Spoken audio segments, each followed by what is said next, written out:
Pretty funny, bro. Hello, everyone. Now the next episode of the European Real Football Talk. And now today we have a special episode. The first time we're having two guests in our show, so that we are actually four guys today. Roast. Podcast. Yeah, you heard already. Coach Mele is also with me, and we start two defense players, two players. You guys, actually, I think all the young kids out there, when you look highlight films, these are the guys that don't make friends on the field. They go out, and when a receiver running back is coming with the ball, there is good night tackles coming. And first of all, Jamaal White, free safety from the Berlin Rebels, now at the New York Alliance, and he played for Northwestern State in the United States at college. Free safety, one of the fast guys on the field. He's a dog. He's dark. And You know it. linebacker Rory Johnson, he played for Ole Miss and now 10 GOAT. years already. 10 years in Berlin with the Berlin Rebels and The legend. the Berlin Adler short time. So these are our two guests today. I think there's a lot of great things to cover up. But with me again, Coach Mele. And Coach Mele, how is Corona going on? Well, big news coming out over the last days. I'm gonna be honest, and I'm gonna say it's not that bad, like everybody's saying. Like it's a step-by-step process. Like we know, 2 days ago, the government kind of came out and said what they're going to be doing on a 2-week basis, which I believe is fine because they're never going to do what? Go from 0 to 100 the next day, because then we're going to have a bigger spike in infections and so forth. So I believe it is a win for us, especially with the federation coming out and saying for us, at least respectively in Germany, rather. I don't know about other places, but they're saying they want us to have a season. So that's good news, just like Rory was saying in the pre-call. I mean, we want to kind of get started. We're kind of itching here, Yeah. But Just tired of being alone. 100%. Yeah. It's just one of those things. But, I mean, we're excited for today because, like, in my honest opinion, I already said it, and I say it all the time when guys ask me, I mean, who are some of the top players and, let's say, dogs in Europe? So I don't only say it in GFL, I say it in Europe on a wider scale, but it's both of you guys, Jamaal White, Rory Johnson. It's been a pleasure for me to see you guys as a coach, seeing you guys raise your level of play, game in and game out, And to be honest, I mean, I have to be a fan about it because I come from the States, right? And we know there's only one certain way to play football, and it's the way you guys have done that on a year-to-year basis. So we're glad to have you guys on. Yeah, appreciate y'all for Thank you, having me. man. Yeah, Appreciate it for sure. Yes, how's for you? Like I said, you two guys, hard-nosed. I would not want to say old-school football player because that is why we love football. That is why we love football. How is for you compared to the States, your college time, Northwestern, Ole Miss? I mean, there's balling out there. There's all tackles everywhere. How is it in your time? You think how changed college football a little bit for you? Well, I would say it starts from the beginning, man. Like growing up playing Pee Wee League, like I know y'all know about the Oklahoma drill, right? Where you got to line up, go against. They don't do that out here. They don't do that. Like, and that really is what made boys to men sometimes. So growing up doing that all year round, it'll take a toll on you. You'll learn to put a dude dick in the dirt. So and then in college it wasn't no better. We did it worse in college. So and it stayed it was engraved in us, man. So that's what it is. It's like the same thing with me because I started playing football in like 1994 or something like that. I was like 8 years old, and we started off with we call it the blood alley. So you have two people in the alley, everybody on their back. You got to jump up fast, and the first person to get hit, and the bull ring. I did that when I was in high school. Like when I came out here, for me, it was like everybody was soft. Yeah. It was kind of like they just didn't have that intensity that you needed to play defense. To where I understand when I first came, it was so much of an offensive game out here. Mm-hmm. The offense do whatever they want. But for me, where I grew up, Mississippi Southern boys, it was kill to be killed. for me, the first time when I hit to Ole Miss in 2013, and we had I was with a linebacker, and we had Mike Hilton, who plays right now for the Pittsburgh Steelers. And I think it was a wrap-up tackle, or I don't know, 50%. And it was like one of my first play was like, boom! I was like, hell? Tough, man. Like, you said 80%. I was like, yes, 80%, but what the hell? And it was just the quickness of the game. The quickness of the game makes also the tackles, I say, safer, because everyone on one level in the States, they know what to do.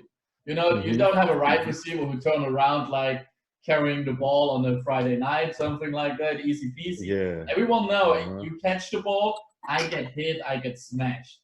You know, everything comes together. This hits looks tougher, but everyone know what they're doing, because it's of course the technique and the game speed. How was for you the game speed, college compared to high school, your first years at college?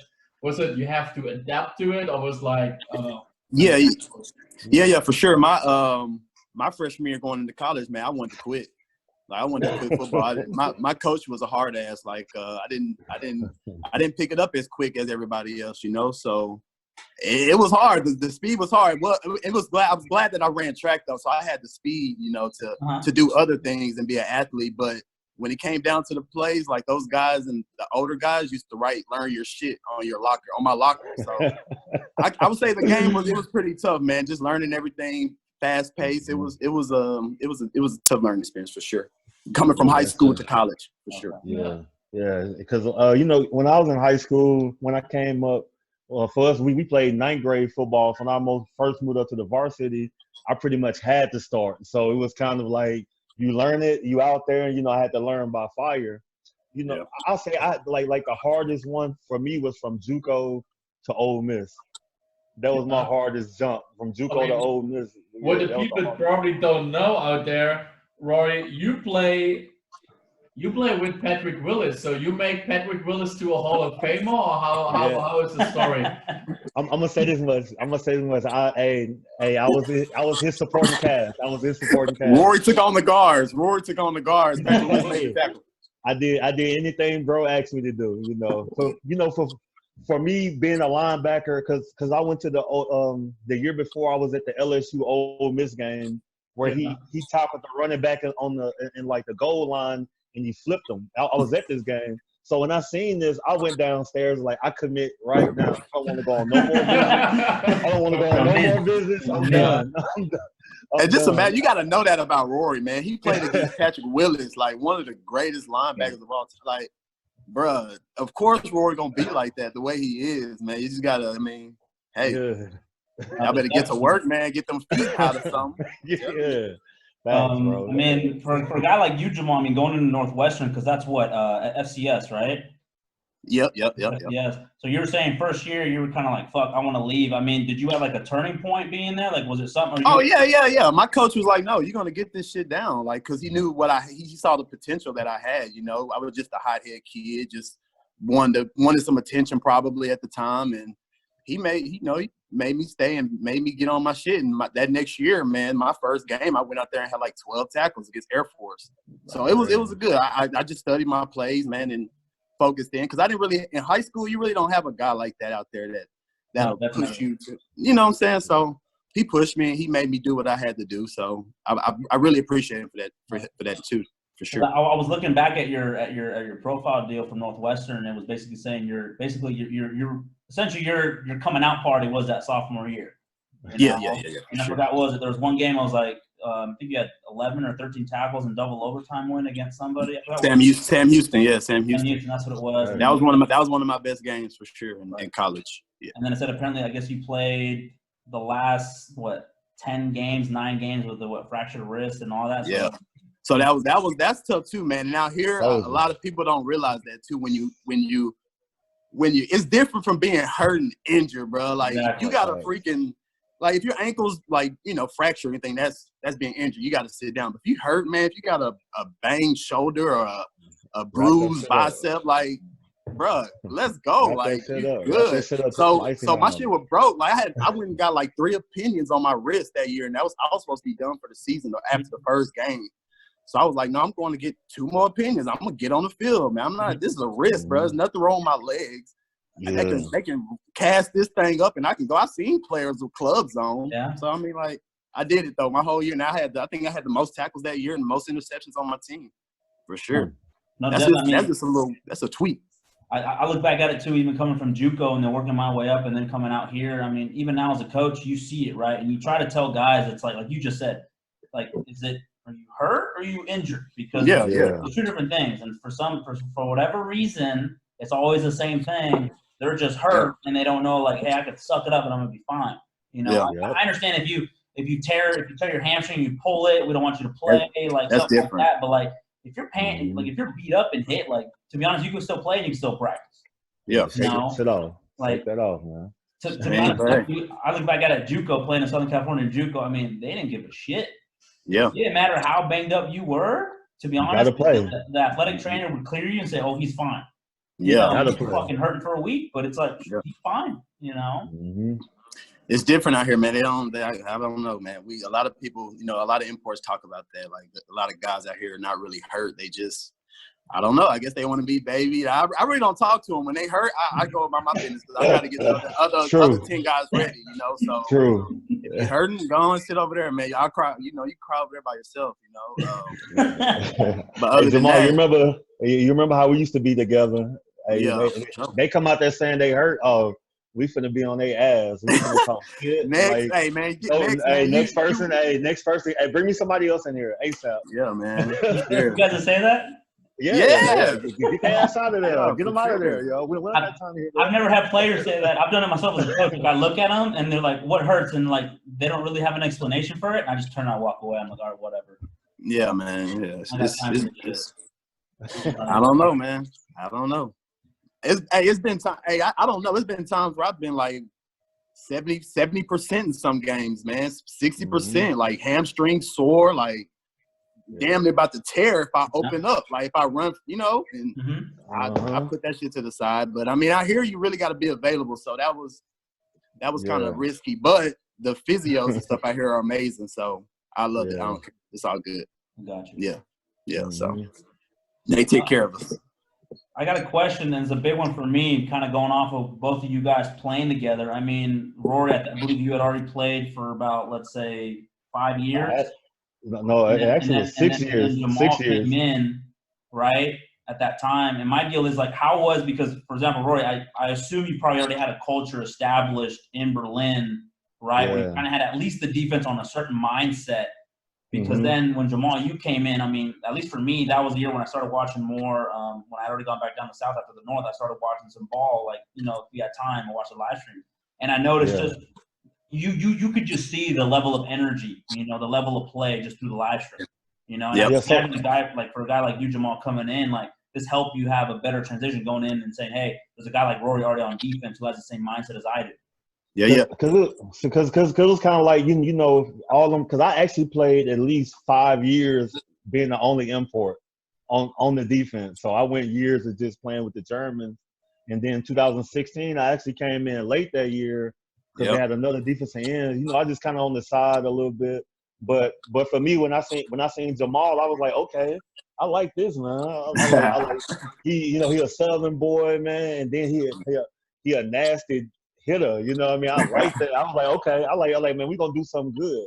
In 2017 when I came back, and that was our first, like, in Italy, our first game together. Hey, you know what I mean? I was like, I walked up to him after the game, like, man, I'll fuck with you, man. I like, we're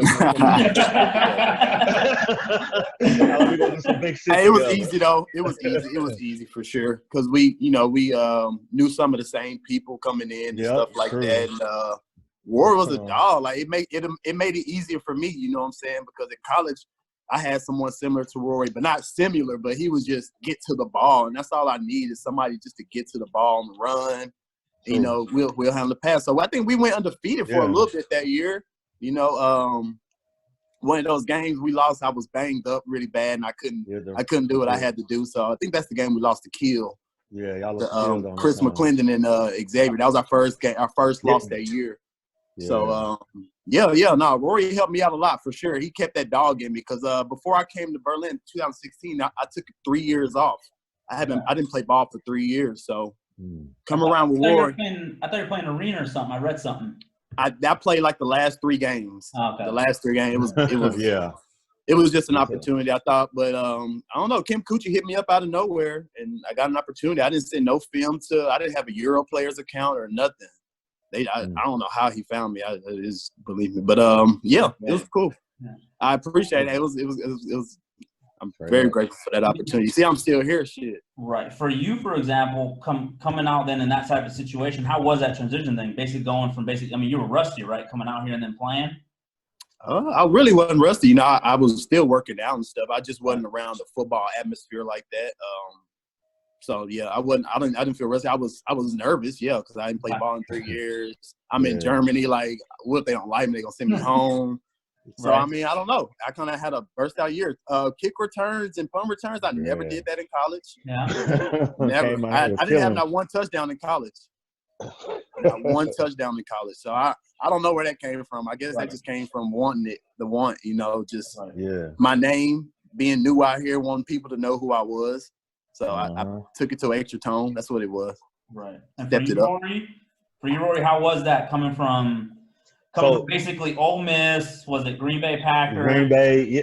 So for me, when I first came here, I felt rusty because my first German game was like the first time I played in a real game since 2007 or something. So it had been 3 years. So I'm like, damn, I don't know if I can do it like that. And when I first came out here, that German culture was a lot different. You had the NFL Europe had just left.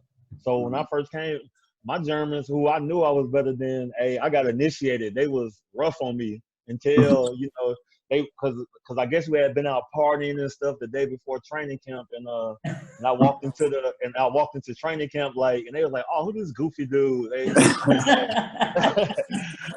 But then when I put them pads on, the first play I came on the blitz and sacked Darius, and they already knew what time it was. But I said after that first real contact, I was like, okay, I'm ready. I can do this. It feels good again. It's just same. After we played Dresden, I think after we tied Dresden 21-21, I was like, oh yeah, we could do something. I still got a little something. I guess I'm good. Let's go. Let's get this season started for sure. That's when they had Canet and everybody. Them boys good. Yeah, 2016. Yeah. Yeah. I don't know. Damn, they had Joe Virgil too. Virgil was a dog. Yeah, that's right. Big boy. Good teams in Dresden's just. I don't want to get into it. That's why I'm not gonna get into that. No, let me do it. I'll say it, bro. Look, everybody already hate me, so I'm not gonna get into that. Hey, Dresden and Berlin teams, we do not like each other, man. That's what he was telling me. It is facts, man. It's facts, yo. We don't rock with Dresden. I love it. Listen. I love AJ and Tim. I got my guys down there. But for the most part, it's beef. When we go to Dresden, it's beef, man. They already know what's up. When they see number 3 or 33, we used to come down there. I'm talking shit. And they already know what it is. That's on every level. So when I was with the juniors in Dresden, and you play against the junior Berlin Adler, junior Berlin Rebels, it was the same. It was like, we don't like these guys. I know. Today. And I hate these guys. The PFL is the same for us. When I see it's Dresden Monarchs, long time with Berlin Adler, or Dresden Monarchs against the Berlin Rebels. Yeah. The whole week, I'm pumped. I'm like, let's go. This week. We don't lose this week. We don't lose this week. That's true. And of course, we don't like Hall, but this is just nobody likes Hall. Yeah, that's funny. Yeah, that's me and they right tackle always get into it. What's Aaron? Oh, Aaron. Aaron is. Man. Hey, he the dirtiest lineman out here. He the dirtiest lineman. He the reason why I lost some dreadlocks. Some of my dreadlocks gone because of Aaron. He snatched my hair out, man. That's how they do me. I get into it with too many people, man. I got a question. So, I mean, this is one thing. Would you say, because, I mean, I said it before, Berlin, right, with the Rebels, like, you guys got basically that like, inner city mindset. Like, I saw this also in Marseille, where we had guys out there that they were just dogs. It was just already kind of instilled in their heads just because, like, coming from their backgrounds and that. Would you say also the culture there in Berlin or something inner city, it kind of helps, like it adds on to that fact, the way that you guys play? And Jamal was Yeah. True. I would say I was going to my first year out here was hard. Like, we had a lot of Berlin guys on our team, and it was hard because it's so big out here, and it's a lot to do out here, man. You can easily get distracted. So I was out here trying to get a lot of guys better, like my DBs and stuff. Like, we're always working. You can ask any DB that I've been on teams with. We're going to work and get better for sure. Mm-hmm. And it was hard to get them out here. So I would, but they come out here. They grew up together. So that's easily, that brings a lot of dog with them.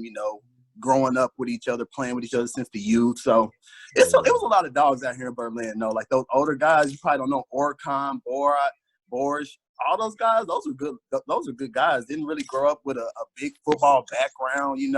Right. Just mentally just want to kill you. That's how they were, man. And shoot, like Coochie, their brother and stuff like that, Adi and them. Right. Coochie's crazy, so hey,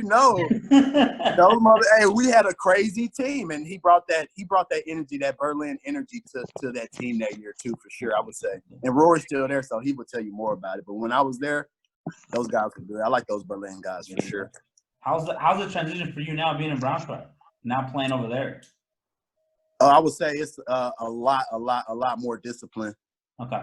Yeah, it's a lot more discipline.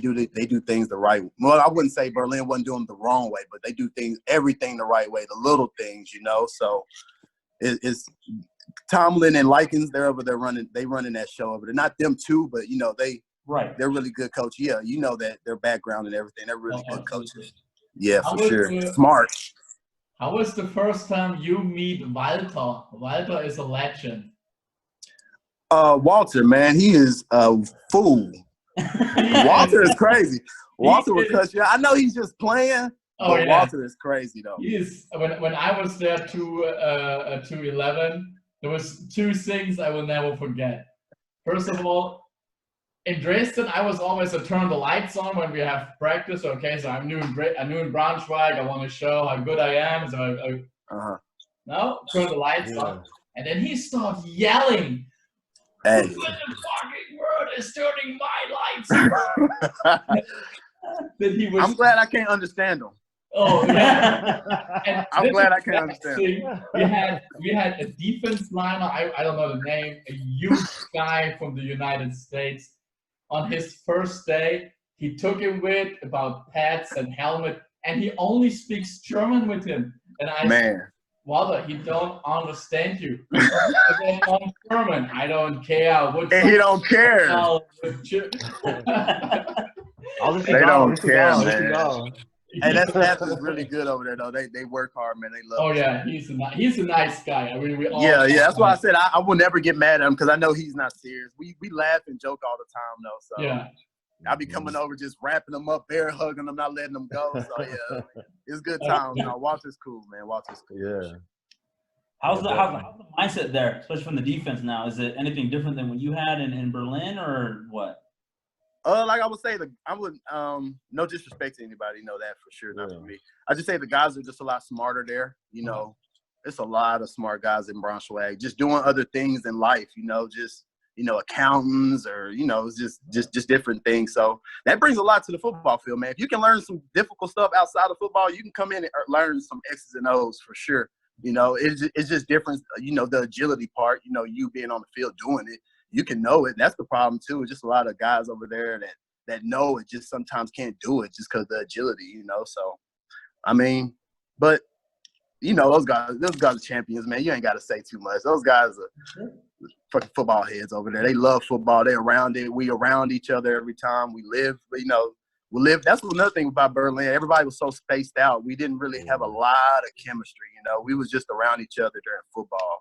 In Braunschweig, like you were around each other 24/7 or whatever. Whenever, how long the season is, you're around each other. Like, you live in the same apartment complex, so it's you working out together every day. So it's just different there. You know that those guys are world class guys over there, world class organization for sure. How do the practices differ compared to, let's say, Berlin? Because I don't know what the setup is in Berlin either. Oh, like I said, man, I know it's different. Oh. I know it's different. Yeah, I practice. I know they probably listen, but it is what it is. Hey, you know what I'm saying? It's cool. It's us, man. The boys. It's a podcast, man. Yeah, I'm gonna say it like this. We had years where practice was like soft as shit, you know what I mean? But we had, Same. I'm gonna say in 2018, that whole year, that year was intense. Okay. That whole year was intense. Like, so that's why we played so good, you know. But the years where it's more intense, like with Coach Josh, it was always intense with him when he was our D coordinator, because that's how he wanted it. So that's the only way that we can go. You know, that's why a lot of times we made it to the big games. Because I think one year we played so many games, it was raining like it was Mississippi in April. Then we'll go to a game that's like 100 degrees, but every game we maybe gave up 20 points. You know what I'm saying? We even played in Kiel one time with only 28 players. Yeah. We went to Kiel with 28 players with McClendon and Xavier. They had 400 some yards rushing on us. Oh, they're like 500. They had about 500 on us. But they didn't score no touchdowns though. Yeah, they didn't score though. They couldn't score. They couldn't score though. They only beat us by 3 points or something like that. Like 20. It was like 21-24 or something like that. Yep. But you know, I mean, it's bend don't break mentality. You know, that's like the main thing. You know, that's that Berlin attitude. You know, me being in Berlin so long, it's kind of like, I guess how a New Yorker would be. It's like, you know, when we on the field, it's kind of like, yeah, we better than everybody. Take us out. Do what you got to do. You know, that's how. When every time I got on the field, especially with me and Jamal, we could talk before the game and be like, bro, we finna go hard. Put our song on, put on some of that Go Yayo, and hey, we finna turn up. How was that? I mean, because like you kind of said, right, that 2018 season for you guys was more like, it was more, let's say, they kind of kept you guys more in check. They kind of drove you guys more. Would you say that 2017 quarterfinal loss to Hall kind of showed you guys like, shit, we could do something special out here? Yeah. You're talking about the overtime when you talking about the overtime? Yeah, 2017. Yeah. Mm-hmm. That was just some bad coaching at the wrong time, and that's what really killed us. But it happens. I mean, I was hurt, and I was hurt in this game. I had sprained my ankle 2 weeks before this game, and I still played. Bad ankle sprain, could barely walk, but I went out there and did my thing. Yeah, for sure. So that's why we had a lot of guys hurt. That's why I came back for that third year, because I was like, man, if we can get past Hall, I think we can beat New Yorker again. We can beat, we can get. Come on. Well, I don't know. With Casey, that would have been tough with that squad that year. That would have been tough. But I was saying that the third year, if we would have beat Frankfurt, then I would have been like, yeah, we would have did something that year. But we couldn't get past Frankfurt that year. So it was also a tight game, I remember. 6-5. 6-5. Is that a soccer game? A high-scoring soccer game? Yep. Yes. How was that game, if you guys can remember it? Because I remember watching it, and it was just it was crazy. It was bad. It put a lot of beef between us and Frankfurt. Well, between me and Frankfurt, which I didn't like, but it was cool. I mean, on the field, though, never outside the field. I never take it off the field. Some of those guys, I laugh and play with them off the field. You can ask them for sure. But on the field, I don't like them. Hey, no offense to Frankfurt, but they got on their offense. They got some soft players on their offense that be crying and shit. I ain't gonna it is what it is, bro. Hey, they be crying, man. Like this the thing. You know what I mean? They always say I play dirty and stuff, man. I be watching film. I be seeing some stuff other guys be doing. I'm like, all I'm doing is, if the referee don't blow the whistle, it's not my fault you got body slam. That's how I feel. It's true. I won't call out no dirty. I won't call out no names of guys that's dirty. I ain't gonna call out no names either. I ain't gonna call out no names. Yeah. I mean, but definitely, man, it's like you always say that. Hey, if the ref hasn't blown the whistle, it's like, fuck it. You about to pay. Yeah. What you want me to do? Hold you? Like, And I always tell my guys, I'm like, at the end of the day, I really don't care if a ref throws a fucking flag. I'm like, don't let it affect your level of play. Like, screw it. Yeah, for sure. Always 100% effort, man. Effort. Yep. Effort wins games for sure. Effort wins games for sure. And especially out here in Europe, when now you talk about the top teams. I mean, it's kind of like the States at the end of the day. That's where you see the little things. Now those come into account. You know. Yeah. For sure. True. Effort. True. Now we talk about these games. Which was for you both the biggest game in Europe you played? I mean, compare. You've been good games in the States, but what was the biggest game from crowd, atmosphere, spectators? Well, I would have to. I would have to say the. No, go ahead, Oscar. Go ahead, man. Okay. So I'm gonna say 2014 when I played with the Adler when we played Sparko Raiders. We had to beat Sparko Raiders in their stadium. Okay. That was my first time in Austria, and then we went down there and played some of the best ball ever in the hardest places to play at the time. My first time in the mountains, I was throwing up. Like this, I had like 3 or 4 sacks in this game, but after every drop, I had to go to the sideline and throw up because I'm a country boy, man. I'm used to the humid air. I wasn't used to that thin air up there. I'm like, hey, but that was like the coolest. The coolest thing about it, they had a full stadium, but after we beat them, all you could hear is them 100 Berlin Adler fans saying, "Berlin, Berlin, Adler, Berlin." That's all you could hear, man. So that was cool. That was cool. And then we beat Braunschweig and won the Euro Bowl a couple weeks later. So, that was cool. Man, it's tough, man. My biggest thing. That's why I came to Braunschweig though, to play in front of that. To play in front of that crowd. Like that crowd is electrifying for sure. That's really why. That's really what drove me there, man. It's like playing in front of a fan base like that in Germany, man. It's gonna be hard to come by for sure. But man, it's kind of tough. I didn't play in the German Bowl because I got flagged for that illegal hit. So that would have been a big game for me. But I would have to say the Hildesheim game versus Braunschweig. Yeah, that was pretty cool. That was a packed game, and the Dresden versus Braunschweig game in that that stadium, that Dresden stadium. I don't know. In the soccer that was a big game too. I think we had. Don't quote me on this. I think probably like 10 to 15,000 there. I think. Yeah, it's always pretty packed the stadium there. And that's what I come to. How you think? I mean, Rory, you're now 10 years here. How you think football comes bigger and bigger in Europe? You feel that Berlin has 4 million people living there. You feel it in the city with football growing. Yeah, it has grown a lot. There was like, now you go out in Berlin, all you see is people having like football jerseys on, hats, and people like, I love the Patriots and stuff. I'm like, and somebody, I was walking, somebody said something to me about my Saints hat. I was like, hey, it's who that nation around here. Like, hey, but it don't got a lot bigger, and it's cool though, because the kids starting to know a lot more. So, I've been doing a lot of like camps and stuff. So when I do the camps or I coach with the Rebels youth team, the kids like when I started teaching them, they know they stuff. Like these kids, they got some better feet than some of my teammates. Mm-hmm. Not for real. Yeah, for real. I train some kids as well to do the same thing, man. And it's growing because they giving some athletes opportunities now. The CFL.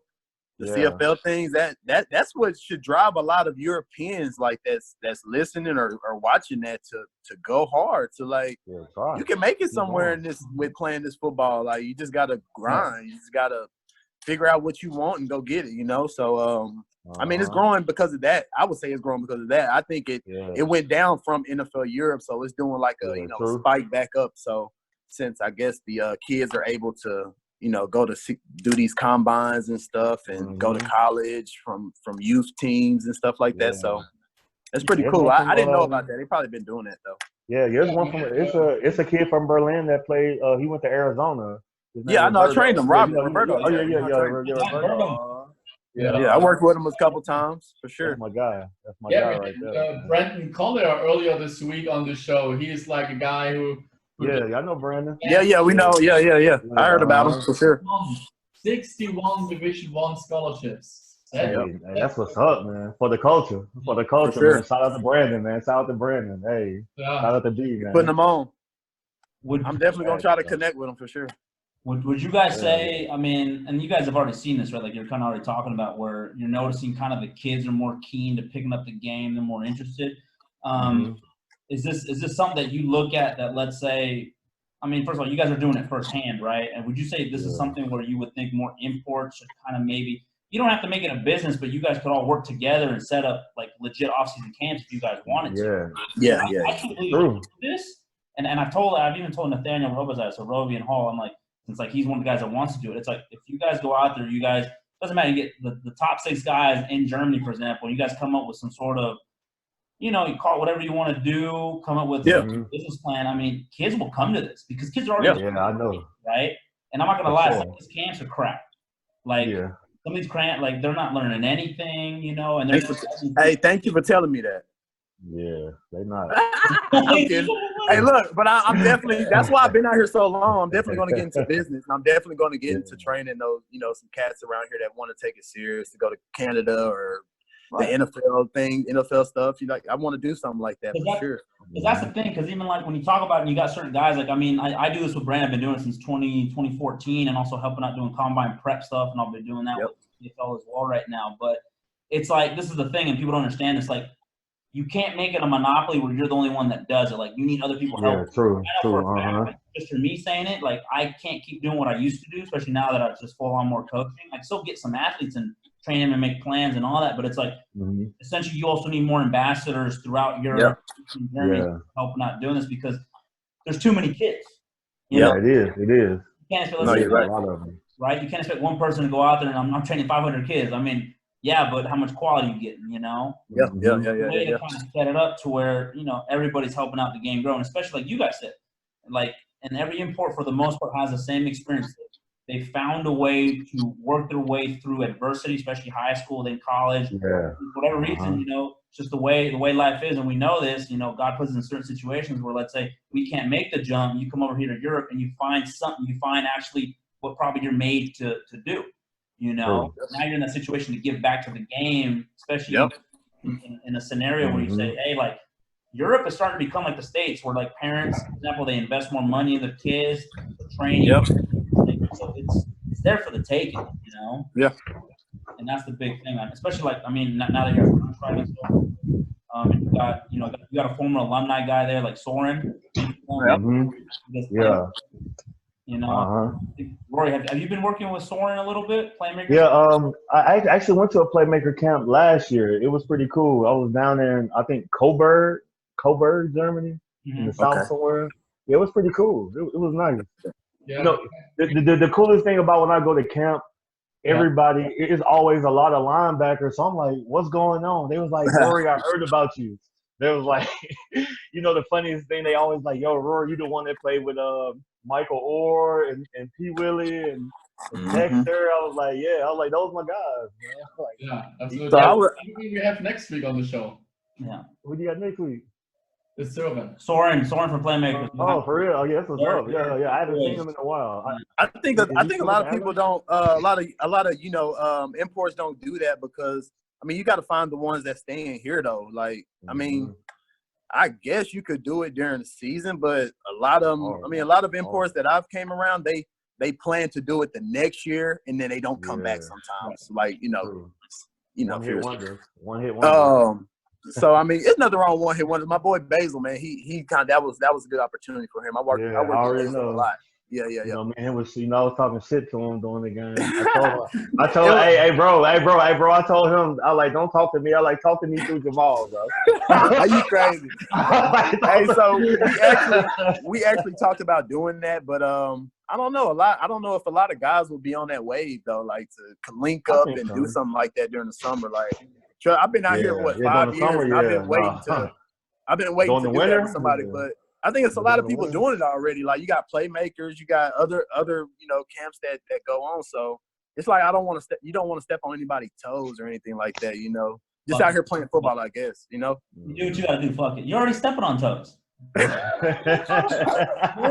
How? Rory's calling people out on the podcast already. I'm not doing that. I'm not doing that. I thought I'm gonna leave that to her. I'm just saying facts. Hey, look, I'm gonna just wait till we get that date till we got to play. Then I'm gonna start mine. But other than that, I can't wait no year to talk mess, man. But you know, Jamal. That's when I get quiet. You know, I don't really say nothing before the game. You know, that's when I go quiet for a minute. And Jamal do all the talking. I wait till see. Like for me, a lot. You know, I used to talk a lot when I was younger, but now you gotta actually. Perfect example. Mitchell Page from Dresden in 2018. That dude was a beast. Shout out Mitchell Page. Hey, a dog. But he messed up that day in Berlin by saying something to us. And then, you know what I mean, he thought our coaches was gonna say something. I'm like, nah, our coaches already know what time it is. Get down and lay down. That was one thing, man. The coaches really didn't stop us. They already knew what time it was. But you know, the only time was when we played Frankfurt in 2017 that we didn't say nothing before that game. That's the only game we didn't say nothing. Yeah. We didn't say nothing before that game. I just do it like it's a defense mechanism for me. I don't do it because I hate nobody. Like I want to get in your head. Like I want to, distract you. And if you say something back, I got you. I got you right where I want you for sure. I'm gonna be in your head all day. And it is not.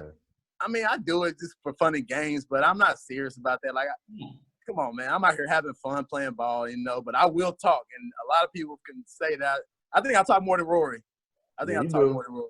I've had Tomlin, I've had Likens come up to me and tell me to shut the fuck up. Right? I told you to shut the fuck up. I told you to shut the fuck up a couple times. Yeah, man. like I will talk. I will talk all game. Like, bro, like chill out, man. Like, look, and they'll still run 100 yards, not even tired, So I mean, I will talk all game, bro. Like that's just what I do. I just want to get in your head though, and I ain't never told nobody this, but it's just I just want to get in your head. Just if you say something back, if I get you to look at me or something, then I got you. I got you right where I want you.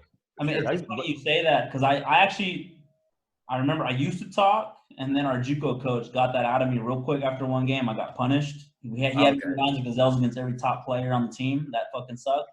So I shut it up. But then now that I started coaching, like low key, when I was in Munich too, the head coach there, Garen Hawley, good friend of mine. I mean, players from the sideline, we didn't give a shit. Because hey, this is the thing. Like you just said, we're not gonna motherfuck you or anything. But if I see an import miss a tackle on the sideline, or my domestic receiver, like when I was in Poland, my best receiver, especially in Poland, right? He did dirty one game, and I told him, I was like, man, you're a waste of money. They should have sent you back already. Hey, no. We talked shit like that before, to the ref. You already know. The coach is talking to me, and I'm like, oh, you're so soft. I'm like, hey, look. To be honest, I love when the Europeans talk mess though. Like to me, or say something bad. Like I like it. Like it just shows that shit. You coming with it. I mean, you might not catch the ball when you come across the middle, but it was fun. It was fun while it lasted though. It was fun. I mean, I like when they talk. I like when they have a little fight in them. I like seeing Europeans with a little fight in them though. True, man. It fires me up for sure. Even if you're on the opposite team, like. When I see that, I like it. I can't really name – I don't want to miss nobody on the list of some Europeans. Like, it's a lot of Europeans that's good out here. So it is. A lot of them. That impresses me for sure. Have you guys had any coaches from Berlin or from Braunschweig that talk shit? Coach Tucci? Always remember. Hey, Coach Tomlin. Yeah. Coach Tomlin, he'll talk sometimes. Hey. Last year, he said something to me, and I was like, man, shut the fuck up. I don't care about that.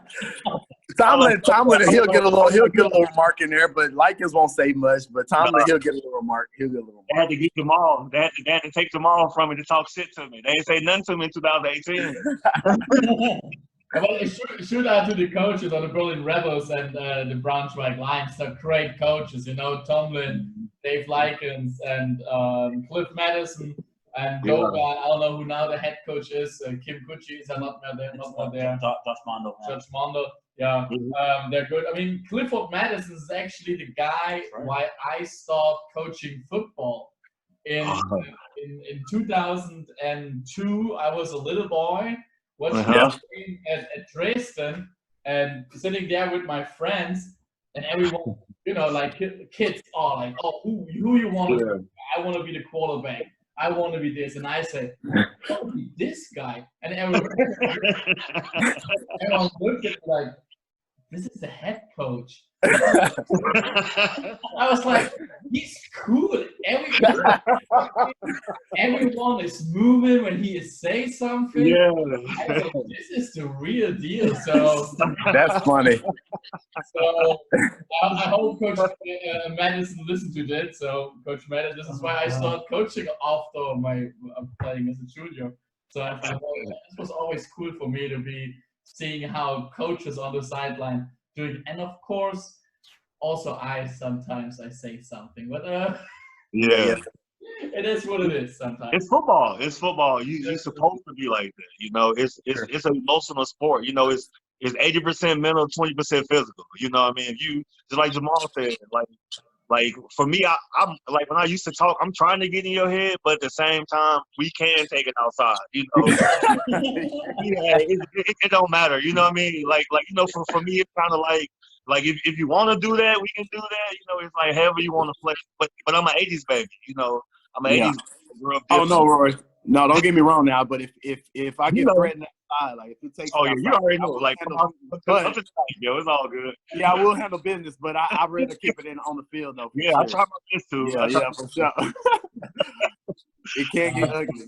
No, yeah, it's funny. You guys, I still remember just being an assistant, you know, and back in Munich, and you know the header there, Holly, he was more like, I think there was one game where one of our offensive linemen said something like, why do you talk so much or something? I said, man, shut the fuck up, you're soft. And then Coach Holly was like, he's like, I'm not gonna stop him. That's good. Yeah, no, why not? Yeah. Of course, like, you know your boundaries, like you say, but it's like if you guys are too quiet, I'm like, I gotta bring some sort of fucking energy to this shit. Yeah, you got to. Yeah. Especially when it's like pregame warm-ups. And it's funny, I remember we're playing Stuttgart last game of the year to go into the playoffs. First time Munich went back to the playoffs in like 4 or 5 years. And the quarterback was talking shit, and I started talking shit back to him. I said, man, shut the fuck up. You saw. I was like, y'all about to go to relegation and shit. Hey, but our domestic German players were like, oh, you can't disrespect. And it's like, it's football, right? After, literally, we went up before kickoff. We prayed together. We were cool. Like, it's like, everybody's like, what the fuck's happening right now? Man, that's crazy. See, I'm going to say this much, being in Germany so long, that I'm going to say in the South, like, other than Frankfurt and Schwabers I think everybody pretty soft. You know what I mean? It's hard to watch them. It's hard to watch their film. It's kind of boring. You know, I ain't going to lie to y'all. But, you know what I mean? But for me, like, because when you go to the GFL North, our 7th-place team can give our 1st-place team a run some days. Like, where it's kind of like, okay, because it's been times where we went to Hildesheim before they was good, and they put up a fight. You know, you'd be like, damn, like, yeah. or go to Hamburg, or I remember playing the Blue Devils back in the days. We used to beat up on them, and then in Berlin, and we go there. It's like, damn, we fighting for our life sometimes. Yeah. I think it's the biggest difference in German football is, of course, this GFL, GFL South and GFL North. I think the GFL, like you guys say, it's so competitive. It's like 1 loss or 2 losses means you're away playoff. Yeah. 1 win more means, you're home game playoffs. It's something crazy. You feel this in your clubs? You feel the pressure there from the board coaches, like, hey guys, we want home game playoffs. I mean, I think Berlin and Braunschweig, of course, are different, but 2018 it was like that. 2018 it was kind of, you know, because we only lost 3 games during the season. It was that Kiel game that messed us up, Jamaal.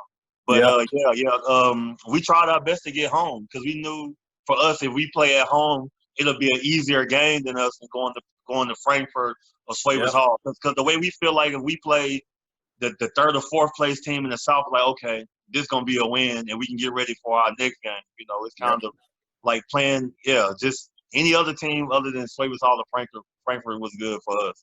Yeah. I don't think. Well, he already explained to you at Berlin, but at New Yorker, man, it was. You know, we just took every game. You know, we just did it every game by game. You know, y'all when the it top got dogs. to the end of the season, Y'all the top dogs, man.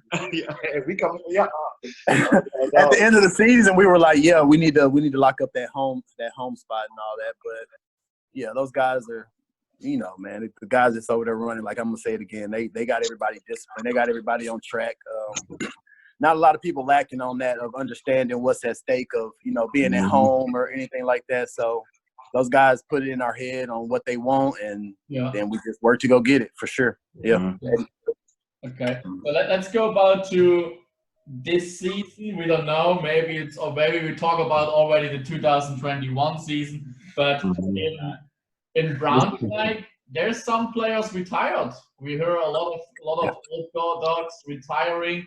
What was your let's say there's no corona. What your expectation of getting a new defensive core in there, because a lot of guys retired there? Yeah. I think majority of them coming back. We found our other import. We got a corner that played at Kentucky. Pretty good guy. I think he played in Europe for a while.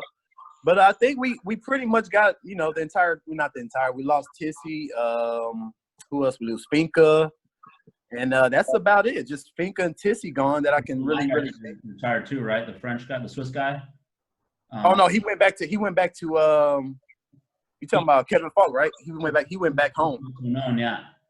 Yeah, he went back home, okay. So he's gone. But, he played a lot. I'm not going to say he bagged him.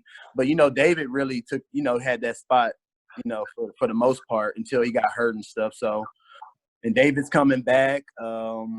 We picked up some more Europeans, I think. And, I think we'll be back on track. Our offense, with me though, I know the defense. Whatever defense I'm going to be on, we're going to handle business. I just really be focused on the offense, on who they going to bring in on offense and stuff like that. Because, other than being with Rory, man, every defense I've been a part, we've kind of had some good, statistics. So we were a pretty stout defense. So, I never worry about the defense coming into a season, honestly. I don't really care who they bring in. So that's about it. I think we should be all right. If we have a season, I think we should be okay. We should have a lot of fun. It'll be different. And Basil was good for sure. So don't get me wrong. Basil was a good guy. He was at that spur position. He was. Yeah. He played that rover, huh? That was like a rover. Yeah. That was pretty. I still remember this past season because I was up in the north helping out consulting after our season in Poland. I remember him flying around. I was like, yeah, for sure. It's like having two Jamals out there. That was kind of scary. Already. No, I wouldn't say nothing. He didn't really just play linebacker. He was back there safety with me. No. So he was able to, break up passes and everything. We worked a lot though. Like we worked like almost every day. Well, I didn't stay in Braunschweig. I came home. I still stayed in Berlin when I played for Braunschweig, so we didn't work on like everyday basis. But when I got there, we got to it for sure. So that helped a lot. And he was already smart and athletic. So that's gonna be a big loss for us for sure. We're gonna see what we can do with him gone. So. What about you guys in Berlin this year? Yeah, pretty much our defense is pretty much about the same from last year. We got our same secondary. Paul Morant coming back. Right. Oh yeah. So he coming back next year. I got all our defensive linemen back. I still have to work on my linebacker some, but they're gonna be okay with me. They were young though. Yes, we had some young linebackers. Young, like 2019. Yeah. It was a crazy year for us. Our coaching situation wasn't the best. So last year I did more actually coaching than actually playing. Okay. Last year I did a lot of coaching last year to where, because just think about all my linebackers only have been playing football maybe 4 years through the youth team and stuff like that. So, I'm the most advanced. But I think this year they're going to be a lot better because I've been, like, even when I wasn't at practice, I was watching the huddle and sending text messages like, hey, I don't know what y'all doing, but fix this. My D-line, like, fix this. Y'all like, you too high, you know what I mean? It just got to be – I think we're going to be okay, Like, and Coach Josh is the head coach, right? Coach Josh, and then having Coach Josh, it's like – it's good coach. I was mad that he left. That's really what kind of took me away, that he left. So I was like, I don't want to be coached by no other guy out here. Like, it's not – I need to have a good coach around me out here because I will probably get undisciplined. I would probably slack off if I don't have a coach on me that's like, Coach Josh was or Coach Likens was, like, like, you need somebody. I didn't know how that coach was, and it was different thing. I was like, I need to go somewhere. I need to go somewhere where they got some structure and some foundation. Yeah, I didn't have time to. I was on a ring chase, bro. I'm trying to get rings. I didn't have time to back take a step back with a new coach. So Yeah. I'm trying to get rings. Especially for you guys coming from the States, where it's like you guys know what that structure and a coach keeping you disciplined does for your game. Yeah, true. Level of you don't have Especially being out here. Yeah. It's big. Berlin is big. Like, you gotta have some type of discipline because you will miss practice. You will be late. Like, not throwing no names out. Like, the first import that I was with, that Rory took his spot. He wasn't coming to practice. Like, he was late. Like, really? Bro, Daniel. I'm sorry. Daniel was coming late to practice. Like, you can't do that as an import. Like, you got to be there an hour before. You got to be there like 2 hours before. Like, true. Whoever wants something, unless you're working. Rory is like, still early.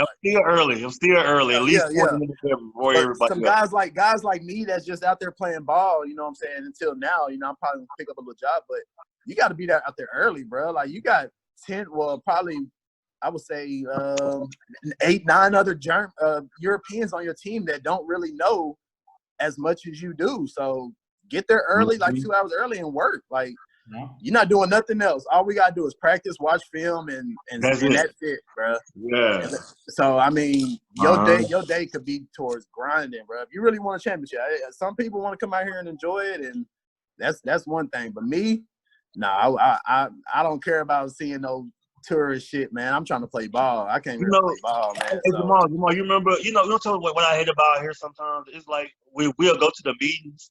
It'll be something we go over a couple weeks in a row. You know what I mean? It'll be like Coach just said this in the meeting room. Yeah. And we get on the field and you ask me a question. I'm like, hold on. Yeah. Like, you gotta know your shit. I was like, come on, you gotta get on your shit. I was like, I wasn't sitting there for 45 minutes for nothing. Like, I was like, you need to learn your shit. You know, that's why me and Jamal said that they mess up. We'd be like, get them the fuck out of here. Yeah, get out of here. Yeah. Because, I mean, we all got lives and some. They still got school and stuff like that. But, shit, they didn't – I don't think, like, I mean, no disrespect. Like, we play for free in the States. You got to pay to play here. Mm-hmm. So you paying for, like, to just slack off, and you wasting your mama's money to slack off and do other shit? Like, no, come out here and learn your shit, play ball like you wanted to do, and get it together. Like, it's nothing like why are you wasting your mama's money? Why are you wasting your family money? Like, represent their last name. Come out here and do something with yourself. Like, for sure. Yeah. I mean, like, I don't understand it. I've been on that. I've been on people asking about that since I've been out here.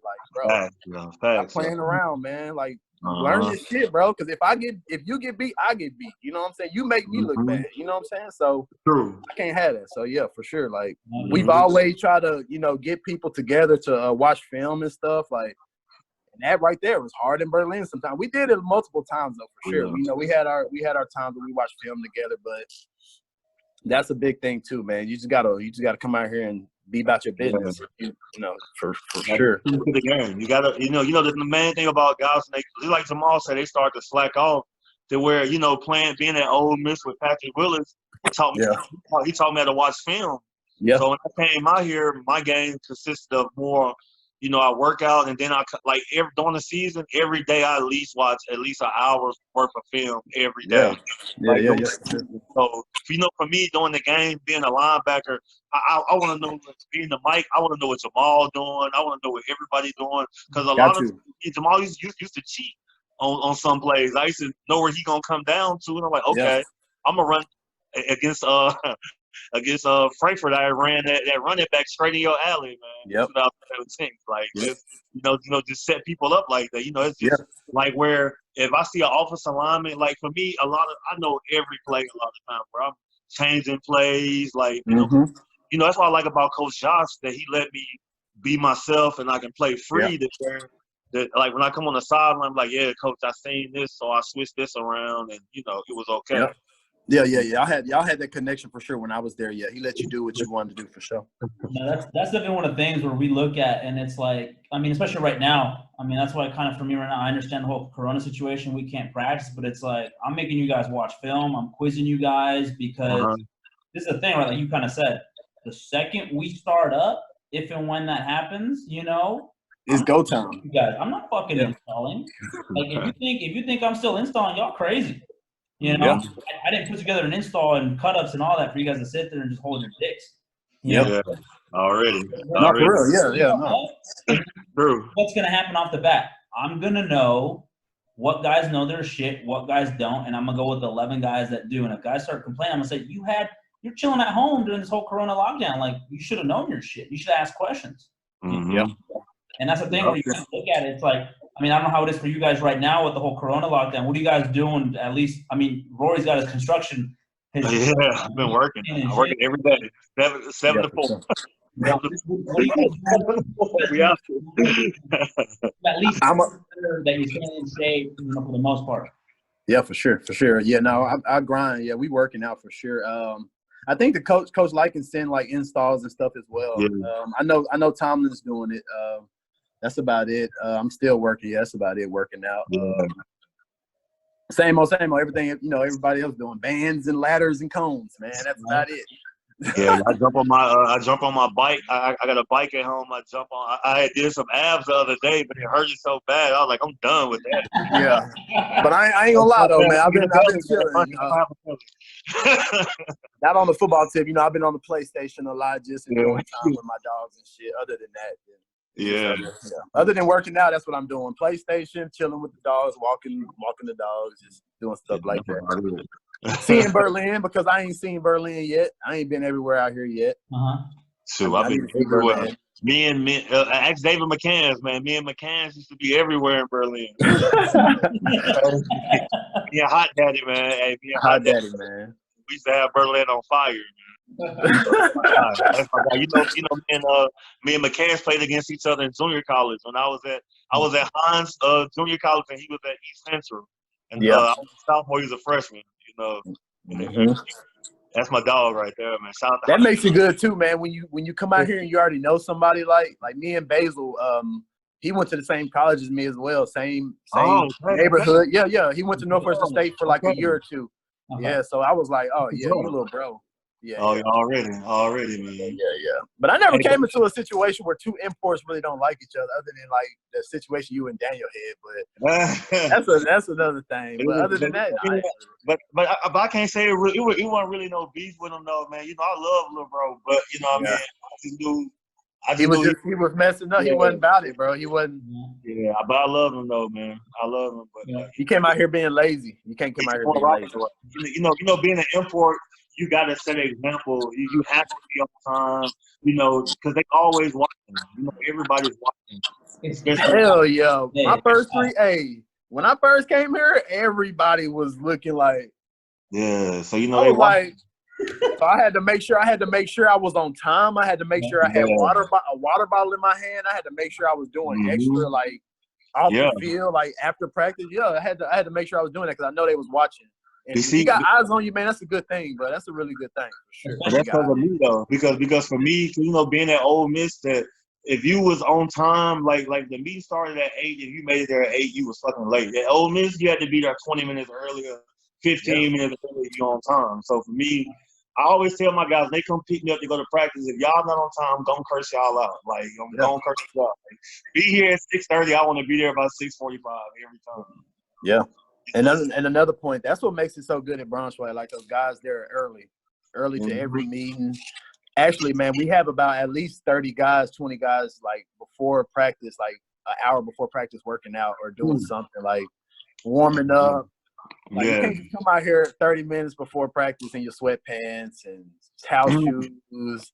Facts. No, bro. That's Berlin stuff right there, baby. That's that. Yeah, but it's different. Yeah, it's different. And I think if teams want to take that step to the the next level, be dominant, shit, it starts right there. That's where it starts at. So I mean, that's what I was gonna say. Like now with Coach Josh, that's the type of mentality. Get there early, bro. From our team, our first team meeting, from them rules, I knew he wasn't playing. When I read the rules, I was like, oh, yeah, he dead serious this year. Yeah, when I first met him, for sure. When I had to say that about two of my defensive coordinators, Likens and Josh, they were some hard asses. They would get you straight. Right when I met them, I was like, yeah, this dude ain't fucking around. For sure. But no disrespect, but nobody can stop my talking. But discipline, I've never cussed out a coach. I've never disrespected a coach. That's not me. That's not how my mom raised me. So yeah. So I'm pretty. But talking, nobody can stop me from doing that. They tried. They tried. But I've never disrespected any type of coach or anything like that. No, I'm not that type of person. But I will get disrespectful on the field, though. True. What type of rules does Josh have in place for this year, if you can say any? Oh, it's. I'm gonna say this much. It's Germany, and like, it's like I'm gonna say when I first came to Germany in 2010, it was the first time I seen football players like smoking cigarettes with their pads on and stuff. Hey, that's so weird. It kind of threw me off when I first came here. Like it's Coach Josh, he making everybody more accountable. Pretty much. It's like if you really want to be on the field, because Coach Josh was the type of guy like, okay, if you're not at practice, you're not getting on the field, bro. Like, so and that's what hurt us some games. But he said he's trying to set a point, so I can't. That's his coaching point. I can't get mad. Like he would have like a youth guy out there before a veteran linebacker. Sometimes I'm like, shit, fuck it, got to get it done. Fuck it, you better get on your shit. Hey. All week in practice, me and Rory, hey, you better be on your shit, bro. You better be ready, man. Come on, bro. Hey, we just had to get him right. He sat out a couple guys till halftime, man, or till third. It is pretty much. It's more for like American feel. It's like when you get here, it's all business. Like put your phones up, like no phones out, like no headphones in the meeting room. Like, all you can bring in here is water, paper, and pencil. Mm-hmm. And when it's on the field, it's like, if you're going to take your helmet off, be all the way off on the side, get on the knee. Like, nobody was talking at practice before they canceled everything. It was hey, I liked it. I don't have anything. I loved it. Because like Jamaal said, that's what's going to make us better. Yeah. It's going to make us better. The more disciplined we are, the better. Because just like you say, Coach Sebastian, hey, Berlin teams, you already know us. We get crazy sometimes. Hey, nothing changing in Braunschweig, man. They got a tradition over there, so they stick to what they know and they keep doing it, man. So from everything from meetings to running off the field, every series, all that. So that's what it's about. And I always say too, I'm like, because everybody wants to say, oh, like it's like we just already talked about. It's not like in the States and this and that, and you can't coach the same way you coach in the States. To an extent, you can. You could have sort of hybrid way where you are understanding to the players. You understand they got work, school, families, but you also instill in them. You say, hey, like when it's football practice, it's football fucking practice. You clock in, you clock out. That's all I expect you guys to do, right? Like for those 2 hours we're on the field, we're flying around. That's what makes the good teams great, and the shitty teams that keep saying, "Oh, our goal is this and that every year." Like they can't attain it because it's that discipline, right? Man, that's the biggest thing right there. Yep. And it's not that hard for a guy. And I understand, like this, like you just said it too even before. Like in the States, we get paid. We didn't get paid to go to like we're in school. Like it's just something we had to do. Like you had to go to class, you had to study with class, you go to practice. And they got it good here too. They can work. They can get money. Yeah. You couldn't make money. Couldn't make money. Yeah. We couldn't make money. We had to starve. We went with our families. We was in college and trying to pack noodles, trying to get 60 cents for noodles. Like, no, for real. I cannot eat ramen noodles till this day, man. I'm shit. Hey, we lived off of them. We lived off of them. Like, and it's some pros and cons to playing here and growing up here and playing in the States and all that. Like, we didn't have anything in college. We didn't have nothing. You guys got work. I mean, it's hard, but you guys got work, school. Shit, all we had was school and football. That's it, man. We starving when we after practice. Go to the cafeteria. Man, go to the cab. So, shit. I mean, it's just steal food from the cab just to make sure we had like a snack in between the next meal. So we make some fruit, some fruit or something. It was kind of tough, man. College. Hey, college was tough, bro. It was tough, man. College was tough. People don't understand that, and that's why I always say it's like the one thing I always say to guys in college, we can never go to our coach and say, "Hey, coach, I can't come to practice because I got to study for a test." No. You're gone. Hey, look, they do that a lot out here, man. Like what? A test? Like what? If we had a test the next morning, we still at practice that night, bro. Like you got an exam, so you got to miss practice. Hey, Are you I get that a lot, but I don't complain because I say it to myself or I say it to the teammates, and I'm like, he got an exam. That's it. That's it. And you That's don't it. That's it. Okay. Yeah, that's it, yo. It's crazy. I remember at Ole Miss, we used to go to class from like 8 to like 1 or something, and then wait a second. I had days where I went to class from like 8 to 11. Had to go to the walk like a kilometer or so and go to the stadium to lift weights. Yeah. Get through weight, then go back to class for another 2 hours. Yeah. Then come back to a meeting, practice from like 3:30 to like 6 something, and then go to study hall for an hour, then go home. And just imagine, like that's out here, you can get caught slacking. Like in Germany, you can slack a little bit, like with school, probably with practice. Right. But when you playing in college, like you got to be at a high motor at all times. In film room, you got to be focused.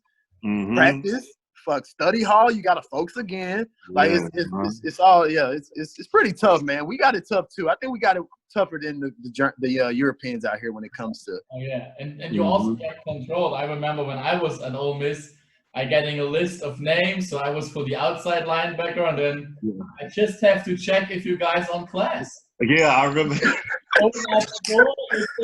We had that. Yeah. So you had to be there, and if you wasn't there, you were gonna be punished. So I know about it. I know about it. So I'm thinking like some of these guys probably just saying I got an exam just not to come to practice or something. Like we should. It's funny. I'm always checking up on my guys. When they tell me something, I try to like figure out social media something going on. And I'm like, they posted. I'm always like, I remember like in Poland last year, somebody said they couldn't come or some shit. And there was an event, right? Because it was in the north of Poland, the Tri-City. It's like the beach area.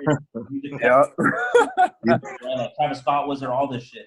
And I remember he put on an event, like he was going to go there, right? And it's the same. And I'm like, did you go to this shit? And he's like, And I'm like, you don't think I see that shit? You don't.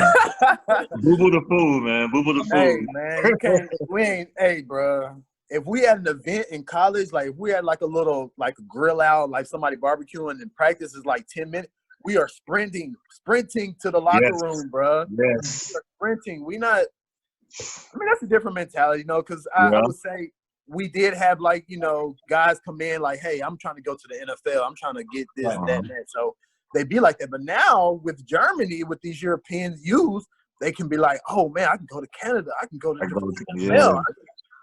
I can do this, I can do that. So I mean, they need to have the same mindset now. Like now that they know that they can go to Canada, and they doing these compounds out here for them. Like be great, bro. Like and that's what they don't realize, because I mean, you guys know this. So the reason why they look at you, or you're on some sort of CFL watch list, like right now, that like for example, I was involved in France until this point.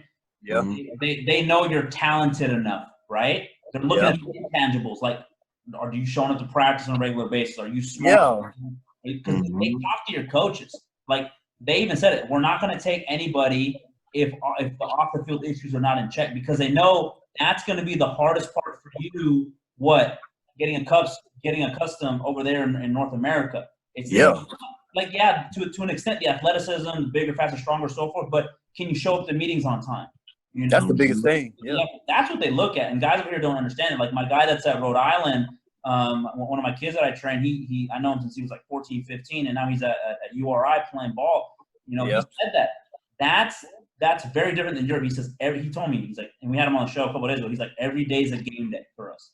You guys don't get that. Like, it could be one-day meetings. You show up, shit, you're third or fourth on the depth chart. Now what? You know? I understand. Like you earn your job every day there. You earn it. You know, that's how I was on with the Ole Miss. You know, y'all got it good. You know, I was a JUCO All-American before I went there. So when I showed up, I didn't go through no tour days. So I was still in summer school. I got there the first day of practice, and there was a guy in front of me. And, you know, at Ole Miss, you know, when you first come, they introduce you. You introduce yourself. I was like, yeah, I'm Rory Johnson, starting weak side linebacker. You know, after saying something like that, yeah, I gotta put in some work. So, you know, since, you know, up there, you know, I didn't even all I played was kickoff for the first 4 games there, you know. And then I never tell anybody this story, but I was supposed to start it against Kentucky. So the Kentucky game, I was so nervous, I forgot everything. Like on game day, I couldn't remember nothing. Like Coach O said, nah. Coach Orgeron said, nah, he's not starting today. And I just Were you scared? hey, I was I don't nervous. know what happened. I went blank, man. I went blank. Hey, they happened for sure. It's yeah also something, you know. I mean, you're a young guy, you're coming out, and you're a college, you're a student, and everyone expect from you to perform in front of 60 to 100,000 people. Yeah, like it's tough. Yeah, it's tough. Yeah, no, it's tough. Yeah, for sure. You know, but you know, I know for Jamaal, you know, being from Texas and Mississippi, our high school games, like my high school games have more people than any German game I have. Like my Yeah, for sure. So you know, that's what we kind of used to, you know, 10, 15,000. But when you get in front of that 30,000, 40, 50, 60, it's like, damn. And hey, look, so I didn't have that many in my home games, but when we played those big teams like LSU, SMU, we played Ole Miss and all them, like we were nervous, like we was looking up, like looking at that crowd, like shit, man. My toughest game was against your college when I was at Ole Miss. I heard they almost beat y'all. They almost beat us. They almost beat them for sure. So I'm gonna tell y'all a funny story. So in this game, I seen it was a play. I seen Patrick Willis get cracked, but I seen Patrick get crack blocked. So I'm like, okay, I'm gonna get an easy tackle. I might have took 3 more steps. It was a receiver. He had to be over 150 pounds. He hit me so hard. I think I did a flip. Like he twisted my ankle. He hit me so hard he twisted my ankle, man. Hey, I think that was my boy Duffy, man. I think he was telling me about that. He's like, hey, coach, I got him. I got one. He's like, I got him. I think that was my boy Duffy. I think he told me about that when I got in. When I got into college, he was like, hey, that dude right there, that boy killed somebody at Ole Miss, bro. I was like, damn. He's like, he cracked back. It must have been you because he said he cracked back that dude so hard, bro. I had to go out. I had to go out like 2 or 3 plays after that, man. I had to get my shit together, man. I had to say that, man. That's funny. That's funny, man. Like, knocked my shoe off, I think, man. So now, I mean, I think from what I heard, Rory, this is supposed to be your last season. That's what the word is. Yeah, y'all was gonna retire for this year. You know, okay. I'm getting older. Them hits starting to add up, and I can't even lie to you. Okay. Hey, I just turned 34 a month ago, so you know it's and just like Jamaal said earlier, you know, I played a lot of these games hurt, where I was like banged up pretty good, but you really couldn't tell during the game. But it goes out the window. You know, like it's times where I just pretty much broke down as soon as I came in the house because I didn't have no more left in me. But you know, it's gonna be hard to retire. You know, I can't even lie to you. It's gonna be hard because you know, football is life. You know, I did this longer than anything else in my life. You know what I mean? Since I was 8 years old in the 3rd grade. I remember my first time I played football, they put me at offensive line. They had me at guard, like I was like, you know, it didn't even make sense. But I played guard and stuff, you know. When I was a kid, I used to always watch like Mike Singletary. That was my favorite linebacker when I was a kid. Yeah, like nasty people like Bill Romanowski and stuff like that. You know, it was like I wanted to be like them guys. And you know, for me, I didn't think I was gonna even be playing this long. Okay. Like, I didn't think I was gonna go this long, but no, for real. Is there a Coach Johnson waiting? Is there a Coach Johnson coming? True, yeah, Coach Johnson coming soon. Coach Johnson coming soon. Real soon. You know, that's what I want to do. You know, that's why I went to school. I actually want to be a coach. So, you know, I've been talking to some of my guys back home. You know, maybe after next year I'll go back to America, see if I can get in Texas somewhere in Texas and coach some high school ball or something. You ain't trying to leave, boy. Hey, I'm out of here. This was my next question. I was like, you're probably gonna stay. This was my next question. You really want to go? You know, maybe I'll stay. You know, I know for sure I'll stay another year or 2. But after that, you know, I'm kind of, you know, I got kids at home. My kids getting older and stuff. So you know, I want to be back there with them. And then you know, I'm not homesick, but I'm missing the American food. You know. I miss all the stuff. Hey, the Mississippi food is the Mississippi barbecue. Barbecue. I'm missing shrimp, crawfish, crab legs. Oh man, you know, I hear fried fish. I I went home in October, and I went to New Orleans, and it was like, wow, I'm normal again. You know, I was No, I feel you on that. I feel you yeah, on that. it's like, wow, I feel normal again. You know, where, you know, in Europe and Germany, people, when they see me, I get stared at so much here. And you know, us Americans, when somebody stared at you as a kid, you was always taught never to stare at anybody. You know, Yeah. so you know, It's out kind here. of tough.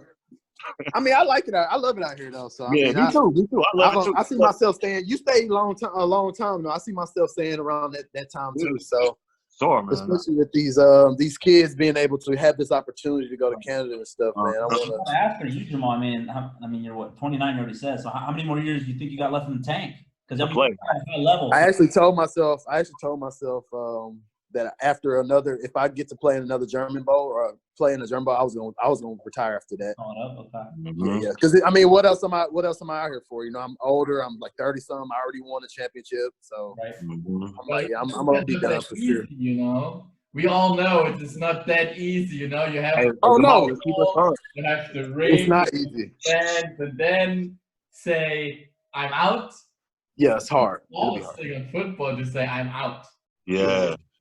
It'd be hard. I just feel like I'm getting older, and I feel like I escaped the game with no major injuries or anything like that. I take that into account too, like with the brain damage and stuff going on. Like I'm a hitter. Like I used to do head-to-head contact. Like and I still did it while I was here in like Berlin. I used to do head-to-head contact sometimes, not knowing that I was doing it. You know, so taking that into account, I feel like I left the game, you know, injury-free, no major injuries other than that wrist injury. So I feel like I'm good. I accomplished what I need to, what God wanted me to accomplish. You know what I'm saying? So if I didn't make it to that next level, that's fine. That's just not me. That's just not where I belong. You know? So yeah, for sure. You know, I feel that, Jamal. That was like, for me, I only had one real injury, but that was when I was in high school. I tore my ACL, but other than that, I ain't had any. I had a concussion one year, my first year here. But after that, I changed my whole hitting style after that. I can't, you know, my older brother used to say I used to hit hard because after I take my glasses off, you say I can't judge the distance. That's what he used to tell me, man. It's too funny, man. Boy, you stupid, boy. For real, man. I feel like I made it, man. I made it. I want to get people better now, man. I want to get people there where I didn't go. So that's why I'm chilling after you. I still got to be able to move, man. I still got to be able to move to teach, man. Shit. Yeah, true, man. True, yeah. True. You know. Man. No, but I mean, 100%, especially for both of you guys. I mean, if for Rory, for example, if that ends up being 1 or 2 more years sticking out here and then going back, I mean, you could 100% probably coach for Josh. Same for you, Jamal. It's either probably Berlin or you could probably 100% Lycans would love to have you. You know. Yeah, man. Me and Lycans kind of bumped heads a couple times. I'll get to that some other time. Yeah. His stuff though. He's a different guy, man. He's different, man. He's strict. He's strict. That's what it is. It wasn't his fault that we got into it. He was just strict. He's just strict as hell, you know. So that's what kind of caught me off guard. And in Berlin, I really, you know, wasn't used to that a lot. You know, Josh was strict, but it was more us though. You know what I mean? Josh, he let me do what I want. He let me coach players. He let me, you know, get on players' ass. But with Lycans, nah, he didn't really like that. Yeah. He said, "I'm gonna do that. Don't you do that. I'm gonna do that." Like for real, yeah. Like, you know, he didn't really want me trying to tell a player that he was fucking up or none of that. So we kind of bumped heads on it, but he's a cool dude. Like nothing but respect for him. Yeah, nothing but respect. I never disrespect him. Like I said, I never disrespect him or nothing like that. So it's all good. That's how he was, and I had to change. Shit, nothing wrong with that. If I want to win, I'm gonna change for sure. If I want to win, but being in Berlin though with Rory, I was wrapped up, man. I was on another one. Like me and Rory was just on another one. Hey, we the sheriffs, man. Hey, we dictate. Change. Is there another reunion coming up? Is there another reunion? Hey, that was a crazy game. I've never been a part of that, having to play a former team. Like I've always stayed with my team, stay low on my team. I never had to do that, like play against a team that it was weird. It was different. It was weird. It was weird. It was very weird. I never did that before. Talking the whole time? No, I wasn't talking at all. That was probably the most game I was quiet. Like I was telling people good play and stuff like that. So it wasn't not talking at all. I'm not talking. Yeah, y'all really talk. Gucci and shit was talking on the sideline though. He was talking shit. Facts. Yeah, I think he was. Yeah, he was talking shit, but I think he was playing around. But who cares? I had to stay focused, man. Shit, it was too much emotions going around that game for sure. I know, and then y'all didn't want a remake of the year before, yo. You know how we beat them. How we had to stay quiet as hell here after we beat them. I ain't gonna say nothing about it. I'm gonna go ahead. Hey, change subject. Next subject. What we got, Coach Mele? Appreciate having you guys. Okay, I mean it's a pleasure. I knew for a fact it was gonna be a funny show, and appreciate having you guys on. And then 100% we could do this in the future. Sure. During the season or something. 100%. You know, we'll definitely do it. We'll see how it's going with Rory, and also for you small down in Braunschweig, and hopefully, God willing, in the next month, hopefully we can start small groups and get after this thing. Because I'm just saying, my offense down here in Ravensburg, we ain't coming with no slap dicks. You know. Because where you at now? I'm sorry. Because we're Ravensburg down the south GFL. Okay. They moved up last year after winning the last two GFL 2 championships, and then they beat Kirkdorf in relegation. So I seen this. That's true. I know this team. Yeah. Okay. It's funny because I played against this team when I played in Germany as an import GFL 2. Yeah. So I think it was actually my first game we played. It was actually against this team here. So it's funny practicing on the field that used to be the game field here and being like, oh, I remember when I smacked this guy over here. Hey, that's what's up, man. Congratulations for sure. No, but we'll see what it is. I mean, hey, you never know. Maybe we end up in that 4 spot. You know? No, you never know for sure. For sure. Anything could happen. I'm going to be talking. There's going to be a lot of talking. Oh, man. Y'all got your imports in, or y'all bring in anybody? Y'all bring y'all some in, or y'all just – we have what is our running back? I don't know if you know him, man. Drake, he's been here for a while. He also played for Marburg a few years ago, the running back with the dreads. I think I'm talking about number 5, maybe number 8. Number 5, right? Number 5, yeah, number 5. Yeah. He's already here. I mean, he's literally training every single day, whatever he's got to do. I mean, we're about to have another barbecue with him since we had one on Easter tomorrow. Hey, my bad. I had a package. What have you been doing right now during this lockdown? Eating. Yeah. It's just food. It's just social distancing, man. Yeah. We have to check. We have to make sure the house is clean. It's like an excuse. Mm-hmm. Yeah, the biggest thing, man, about imports coming in is the quarterback situation, man. That's the biggest thing, man. Finding that guy. You need a good German quarterback. Where are they? A good European quarterback. A good German quarterback in a long time in the north. If you find one, hey, you going somewhere. If you can bring 2 other guys in here, 2 other imports at running back or receiver, right? That's gonna be tough. 100%. Absolutely. 100%. But no, where are the good German quarterbacks? Where are they? Where are all the good Germans? Where are they at, Coach? There's a list actually. I'm just saying. Okay. That's funny. What we do during Corona, we scout and we eat. But Coach Mele, we still live and other coaches listen, so don't say any names. I'm not saying that. Yeah, that's what I'm saying. Don't say no names, though. We'll talk about it later. We'll talk about it later. I ain't gonna say nothing. My mouth is shut. Wish we wish you guys a happy weekend. Okay, enjoy it. Thank you. And hope to see you guys real soon. All right. Yeah, I'm really grateful for you having us, man. Appreciate it too. It's fun. Appreciate for everything. Hey, this is my first time. This is my first time being on the podcast, bro. So me too, man. Hey, what's up? All right, take it easy. All right, man. Ciao. Yes, bye. All right.